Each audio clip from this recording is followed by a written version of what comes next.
Assalamualaikum warahmatullahi wabarakatuh. Hello everyone. My name is Iza Aulia Ramadhani and I am a 7th semester English education student at UIN Sunan Ampel, Surabaya.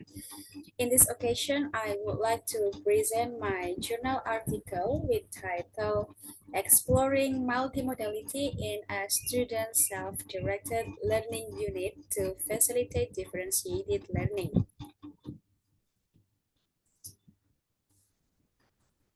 So for this slide, I have a background of my study. Multimodal learning involves the use of various forms of communication such as text, visual, audio, and interactive elements to address diverse learning styles of the students. In the context of student self-directed learning units, known in Indonesia as Unit Kegiatan Belajar Mandiri, or we can say UKBM, so this textbook is designed to support students' independent learning by incorporating multimodal elements. UKBM within multimodal elements can help to create flexible learning experiences by accommodating various student needs, such as learning style, readiness levels, and interests of the students. This is also aligns with Indonesia's Curriculum Merdeka, which emphasizes student-centered and personalized education. Although multimodal learning has demonstrated significant benefits, there is still limited research on how these elements specifically function within UKBM. Therefore, this study aims to explore how multimodal elements are used in a student self-directed learning to facilitate differentiated learning.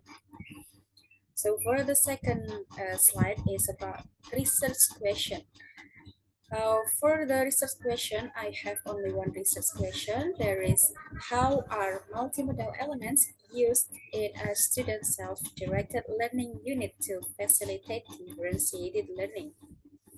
And then for the next, I have a research method. So there are several parts of this research method. For the first is research design. So this study uses a qualitative research design to explore how multimodal elements in UKBM can facilitate differentiated learning. And then for the second one is about the subjects of this study. So there are include both of the teacher and also the students who interact with or use the student self-directed learning unit in MTSN 1 Surabaya. So the teachers provided insight into the design and application of multimodal elements. Meanwhile, the students offered feedback of their learning experience using student self-directed learning unit in the classroom activity. And then number third is object of the study.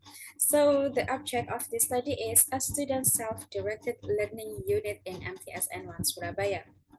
And then number four is instrument. And the primary instrument for the data collection including documentation of UKBM textbook, and then observation checklist, and last one is interview guides. So for number five is data collection technique. I already done with the data collection technique. The first one is documentation review, that I analyze the multimodal elements in UKBM textbook to identify how they are incorporated. And then for the second one is classroom observation. So in this section, I observe and record how UKBM is used in the classroom to understand its impact of the learning.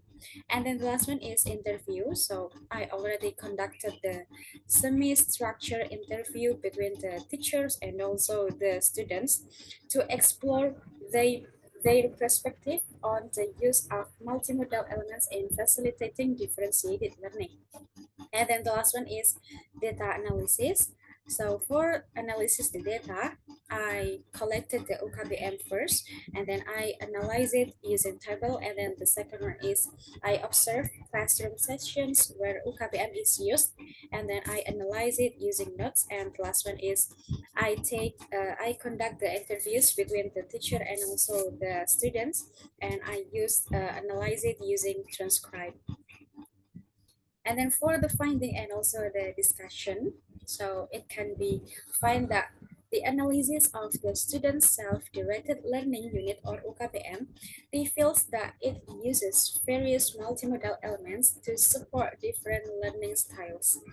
The UKBM includes picture, diagram, audio recordings, and also the video, all of the design to help students learn in ways that suit their individual needs. For the pictures, it can help visual learners by showing information in a graphic way. For example, image of family activities can help students understand the content better. And then for the diagrams like flowcharts and also comparison charts can help students organize information visually. And the other hand, like audio recording, it can assist auditory learners by providing pronunciation guides and other spoken information. And then for the last one, it's like video. It can offer both visual and also the auditory input. And also it can making learning more engaging for those who prefer seeing and hearing. And then from the interviews and classroom observations, it was found that teachers and students appreciate these multimodal elements. Teachers mentioned that these tools make it easier to explain complex ideas and keep students engaged. Students also reported that the different modes of communication help them to understand the material better and make learning more enjoyable. For example, one student said that the picture and videos make the lessons more interesting and easier to follow.